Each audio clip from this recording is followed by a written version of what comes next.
যে কথায় কথায় ধরেন আওয়ামী লীগের স্টাইলে আর কি, যে আমার পক্ষে না, আমার পক্ষে বলতেছে না, বা আমার যে দাবি সেটা সমর্থন করতেছে না, তার মানে এ হচ্ছে আমার বিপক্ষে, এ আমার বিপক্ষে দল, এ আমার ক্ষতি চায়, এরা এই করতে চায়, ওই করতে চায়। এবং আপনি দেখবেন যে একটা সময় আওয়ামী লীগ যে ভূমিকা ছিল, ক্রমশ বিএনপি সংঘবদ্ধভাবে সেই ভূমিকা অবতীর্ণ হচ্ছে। আমরা তো কেউ অ্যান্টি বিএনপি না, আমরা তো জিয়াউর রহমান, প্রো জিয়াউর রহমান, মানে জিয়াউর রহমানকে আমাদের আমাদের পলিটিক্যাল আইকন মানি, তাই না? তো আমরা তো কেউই, আমরা তো সবাই ন্যাশনালিস্ট, তাই না? আমরা, এবং ট্রু সেন্স মানে মানুষ যাতে সাধারণভাবে বোঝে, আমরা তো সবাই রাইটেস্ট, তাই না? তো আমরা, আমাদেরকে তো শত্রু ভাবার কোনো কারণ ছিল না বিএনপির। আমরা তো শত্রুও না, আমরা শত্রু হতেও চাই না বিএনপির। বিএনপি তো আসলে আমাদের পিছনে লাগছে, হ্যাঁ, আমাদেরকে শত্রু বলা শুরু করছে। এবং কিভাবে দেখেন, আওয়ামী লীগের কোন সিনিয়র নেতা কোনোদিন আমাদের নাম ধরে কোনোদিন কিছু করেনি। আমাদের নামে মামলা দিচ্ছে, আমাদেরকে দেশ ছাড়া করছে, কিন্তু নাম ধরে এরকম করে কিন্তু আক্রমণ করেনি। ওনারা নাম ধরে আক্রমণ করা শুরু করছেন আমাদেরকে, হ্যাঁ। এবং এটা তো আমাদের পেছনে লেলায় দাও, আমরা তো পার্সন, ব্যক্তি। এবং ধরেন মির্জা ফখরুল যখন বলে কুতুব দাঁড়ায় গেছে সোশ্যাল মিডিয়ায় কিছু কুতুব, ওনারা কোথায় নিয়ে যেতে চান দেশকে আমরা জানি না। ওনারা জানবেন না কেন? উনি জানবেন না কেন? আমরা জানি না মানে আমরা কোথায় নিয়ে যেতে দেশকে? আমি বলছি সবসময়, আমরা বাংলাদেশে ভারতীয় আধিপত্যবাদ চাই না, আমরা বাংলাদেশে আওয়ামী পুনর্বাসন চাই না, আমরা বাংলাদেশে একটা সাম্যের সমাজ চাই, একটা ইনসাফের রাষ্ট্র চাই। চারটা সিম্পল জিনিস মির্জা ফখরুল ভাই, আপনি জানেন না কেন? আপনারাই বাধা হয়ে দাঁড়ায় আছেন আমাদের সামনে, আমাদের স্বপ্নের সামনে, মানুষের স্বপ্নের সামনে। এবং আপনারা জানতে হবে আমরা এটা চাই। এবং আমরা আমাদের মনে করার কারণ আছে, আমাদের মনে করার ক্রেডিবল কারণ আছে যে আপনারা আওয়ামী লীগকে পুনর্বাসিত করতে চান। কেন চান সেই প্রসঙ্গে আসবো যদি আলোচনার সুযোগ থাকে। 2 নাম্বার, আপনারা ভারতের সাথে একটা নেগোসিয়েশন করেছেন, এটা আমাদের মনে করার ক্রেডিবল কারণ আছে। হ্যাঁ, এই জিনিসগুলোকে ক্লিয়ার করতে হবে আপনাদের কাছে। হ্যাঁ, আপনারা যে আলাপ করেন, আপনারা সবার সাথে আলাপ করেন, অমুক রাজনৈতিক দলের সাথে আলাপ করেন, তমুক রাজনৈতিক দলের সাথে, সুশীল সমাজের সাথে আলাপ করেন, কেন আমাদের সাথে আলাপ করতে পারেন না? কেন পিনাকি ইলিয়াস, কনক সারোয়ারের সাথে কথা বলতে পারেন না? আপনারা মিটিং করতে পারেন না? করার দরকার আছে না? মানে আমরা পিপলস ভয়েস রিপ্রেজেন্ট করি না? আমাদের সাথে কথা বলেন না কেন? মানে আপনারা 31 দফা দিলেন, ধরেন 31 দফা দিলেন, 31 দফা তো এটা আপনার দলের দফা। তো আমরা তো সেই সময় তো আপনাদের সাথে এলাই ছিলাম, আমরা তো আপনি একসাথে লড়াই করতেছি, আন্দোলন করতেছি, আমাদেরকে দেখাইছেন। আমিও তো ডাক্তার, আমাকে তো দেখাইতে পারতেন যে ভাই 31 দফায় যে চিকিৎসা সংক্রান্ত যে জিনিসটা আছে, দাদা একটু দেখেন তো এটা ঠিক আছে কিনা। হ্যাঁ, দেখাতে পারতেন তো, তাইলে তো আমাদের পার্টিসিপেশন থাকতো, আমরা ওন করতাম আপনার 31 দফাকে। কনক স্যার আপনি ওন করতেন, ইলিয়াস তুমি ওন করতা, তো আমাদেরকে ওন করার সুযোগ দিলেন না তো। আমি একই জিনিস বলবো আমি জামাতকেও, আমি একই জিনিস বলবো জামাতকেও। মানে তারা ইন্ডিভিজুয়ালি ফোন করে। এখন আমি শিওর যে জামাতের আমি তো খুবই মাইডিয়াল লোক, সবাইকে ফোন টোন করেন, আমাকে ফোন করে। কিন্তু এটা তো ফোন করে তো উনি বলেন কি আপনার শরীর কেমন আছে দাদা, বাড়ির সবাই ভালো আছে? আমি তো শফিক ভাইয়ের কাছ থেকে এগুলো শুনতে চাই না, আমি শুনতে চাই পলিটিক্স, রিয়েল পলিটিক্স শুনতে চাই। হ্যাঁ, ব্যক্তিগত সম্পর্ক আপনার সাথে থাকবে, মানে আমরা যখন রাজনীতি থেকে বিদায় নেবো, অ্যাক্টিভিজম থেকে বিদায় নেবো, তখনও থাকবে আপনাদের সাথে, সেটা অসুবিধা নেই। আমি শুনতে চাই পলিটিক্স, আপনার প্রোগ্রাম, আপনি নির্বাচনে কি মেসেজ নিয়ে যাবেন, আগামীতে আপনি ভারতের সাথে কিরকম সম্পর্ক রাখবেন, হ্যাঁ, আপনি আমেরিকার সাথে কিরকম সম্পর্ক রাখবেন, চীনের সাথে কিরকম সম্পর্ক রাখবেন, রাষ্ট্রটাকে কিভাবে গড়বেন, সংবিধানে কি কি পরিবর্তন আনবেন, মানুষের জীবনে কিভাবে, এই বাংলাদেশে যেভাবে হাসিনা যেভাবে ইসলামোফোবিয়ার চাষ করছে, এটাকে কিভাবে ফাইট করবেন, আন্তর্জাতিক ক্ষেত্রে আপনি ফিলিস্তিনের প্রশ্নে কি স্ট্যান্ড নেবেন, আমি তো জানতে চাই। হ্যাঁ, এই জিনিসগুলো তো জানতে চাই। এই জিনিসগুলো আমাদের সাথে কথা বলার কথা। আমার তো ভাই বাংলাদেশে আমার তো কোনো ফাইন্যান্সিয়াল ইন্টারেস্ট নাই, আমার কোনো ব্যবসাপাতি নাই, আমার চাকরি বাকরি নাই, তাই না? ওইখানে তো আমাদের সকলের তাই না? আমাদের চাওয়া তো একটাই, বাংলাদেশের মানুষ ভালো থাকুক, দেশটা ভালো থাকুক, দেশটা প্রোটেক্টেড থাকুক, দেশের স্বাধীনতা সার্বভৌমত্ব প্রোটেক্টেড থাকুক, এটা আমরা চাই। এইটার জন্য আমাদের সাথে কথা বলতে অসুবিধা কোথায় আপনাদের?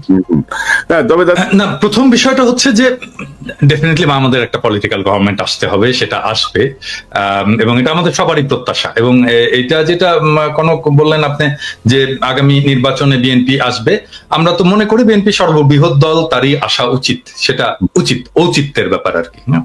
আসবে কিনা সেটা ডিপেন্ড করছে অনেকগুলো ফ্যাক্টরের উপরে। হ্যাঁ, আমি সেই ফ্যাক্টরগুলো একে একে আলাপ করবো।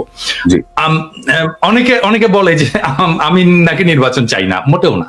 বিষয়টা হচ্ছে কি যে শেখ হাসিনা তো সমস্ত সিস্টেমটাকে ডিস্ট্রয় করেছে, হ্যাঁ, সমস্ত সিস্টেম, মানে ইলেকশন কমিশন থেকে শুরু করে জুডিশিয়ারি, প্রশাসন, পুলিশ, আর্মি, কোন ইনস্টিটিউশন, স্টেট ইনস্টিটিউশন বাকি নাই, সব ইনস্টিটিউশনকে ডিস্ট্রয় করেছে। এখন এই সিস্টেমটাকে তো ফাংশনিং করতে হবে, এটা যেন কাজ করে। হ্যাঁ, ধরা যাক যে আমি একটা সবাইকে বলি, যে বিএনপিকেও বলি, যে যেই নির্বাচন আপনারা লাস্ট হারলেন, মানে যেই নির্বাচনটা মইনুল আহমেদ এবং ফখরুদ্দিনের অধীনে হলো আর কি, যে নির্বাচনে আপনারা হারলেন এবং লজ্জাজনক ভাবে হারলেন, খুবই কম আসন পেলেন, ওই নির্বাচনের যে মেকানিজম, ওই নির্বাচনের পরের যে প্রশাসন, আর্মি, সেটা কি ইন্ট্যাক্ট আছে নাকি তার চাইতেও প্রো ইন্ডিয়া, প্রো হাসিনা হয়েছে? আমার প্রশ্ন এটা। মানে যেই নির্বাচনে আপনারা হারলেন, যেখানে আপনারা শেখ হাসিনা ক্ষমতায় আসলো প্রথম 1/11 পরে, ওই নির্বাচনে যেই সেট আপ ছিল প্রশাসন এবং আর্মিতে, স্পেসিফিক্যালি আর্মিতে, সেই সেট আপটা কি আরো প্রো ইন্ডিয়া হয়েছে নাকি প্রো ন্যাশনালিস্ট হয়েছে? প্রো ইন্ডিয়া হয়েছে, ঠিক তো? আরো খারাপ হয়েছে।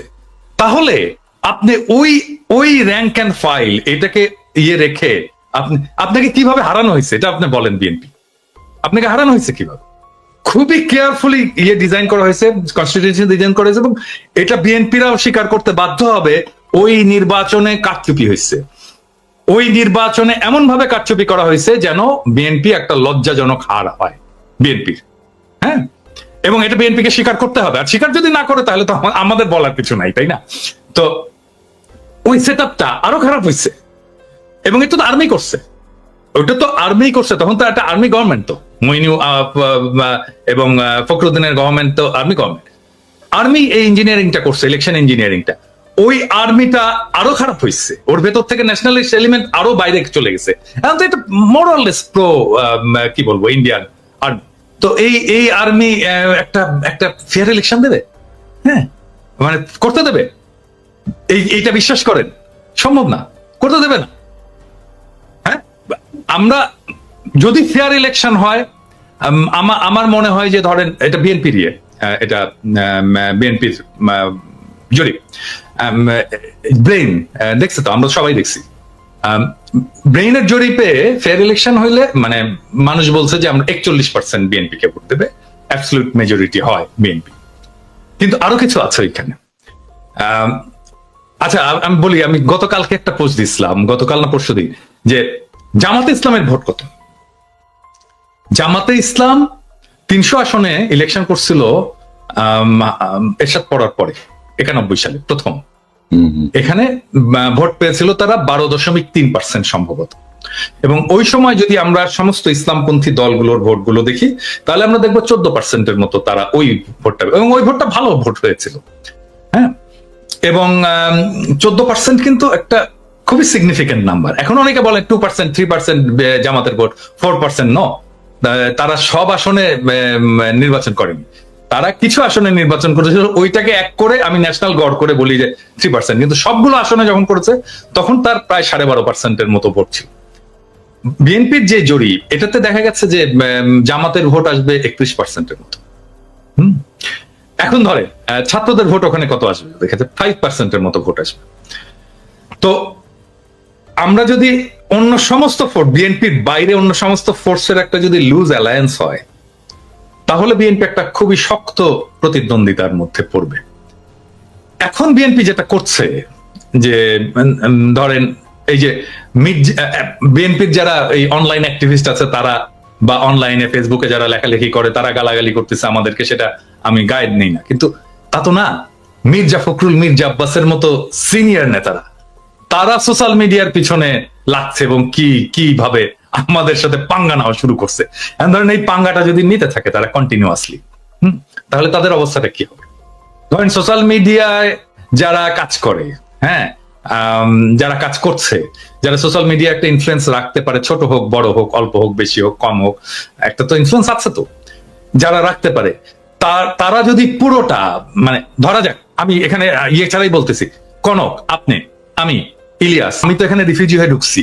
হ্যাঁ, আমার এখানে মাসে আমাকে রিফিউজি ভাতা দিত 380 ইউরো মতো। 380 ইউরো। এবং 380 ইউরোতে তো ইউরোপে তো খাওয়া দাওয়া হয় না, হ্যাঁ, খাওয়া যায় না, খাবারের ইয়ে হয় না। তো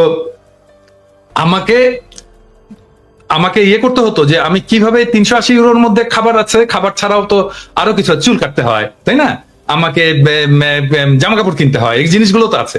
তো এই সমস্ত বাদ দিয়ে আমি চেষ্টা করতাম যে 200-250 ইউরোর মধ্যে যেন আমি খেতে পাই।